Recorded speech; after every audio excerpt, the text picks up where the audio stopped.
মার্কিন president Donald Trump মধ্যপ্রাচ্য সফরের শুরুতে যুক্তরাষ্ট্র ও সৌদি আরবের মধ্যে স্বাক্ষরিত হয়েছে ইতিহাসের অন্যতম বৃহৎ প্রতিরক্ষা ও বিনিয়োগ চুক্তি।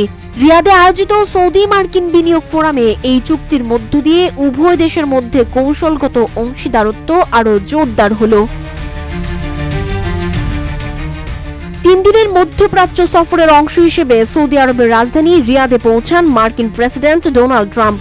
সফরের প্রথম দিনেই আয়োজিত এই ফোরামে দুই দেশের মধ্যে প্রতিরক্ষা চুক্তি স্বাক্ষরিত হয়েছে প্রায় $142 বিলিয়ন।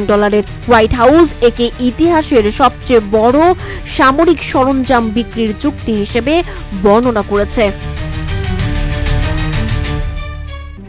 RICL TMX, যুগের পর যুগ স্থাপনা থাকে মজবুত।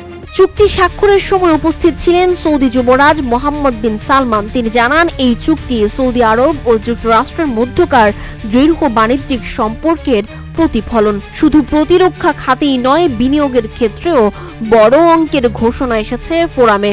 সৌদি আরবের পক্ষ থেকে জানানো হয়, বর্তমানে দুই দেশের মধ্যে বিনিয়োগের পরিমাণ $600 বিলিয়ন, যা আগামী মাসগুলোতে বেড়ে $1 ট্রিলিয়ন উন্নীত হতে পারে। চুক্তির আওতায় মোট 5টি খাতকে অন্তর্ভুক্ত করা হয়েছে।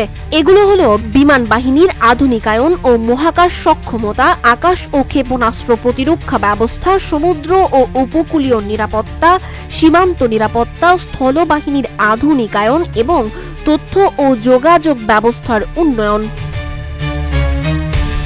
ওয়াশিংটন ভিত্তিক গবেষণা সংস্থা মিডল ইস্ট ইনস্টিটিউটের জ্যেষ্ঠ গবেষক ক্যারেন ইয়ং জানিয়েছেন, এই সফরে ট্রাম্প প্রশাসনের মূল লক্ষ্য হল মধ্যপ্রাচ্যে মার্কিন অর্থনৈতিক স্বার্থকে শক্তিশালী করা এবং আঞ্চলিক কূটনৈতিক অগ্রগতি সাধন করা। যৌথ বিনিয়োগই দুই দেশের অর্থনৈতিক সম্পর্কের গুরুত্বপূর্ণ পিলার। এতে গাজায় যুদ্ধবিরতি এবং সৌদি ইসরায়েল সম্পর্ক স্বাভাবিকীকরণ সম্পর্কিত আলোচনারও ইঙ্গিত রয়েছে। সানজিদা আফরিন, সোনিয়া, রূপালী, বাংলাদেশ।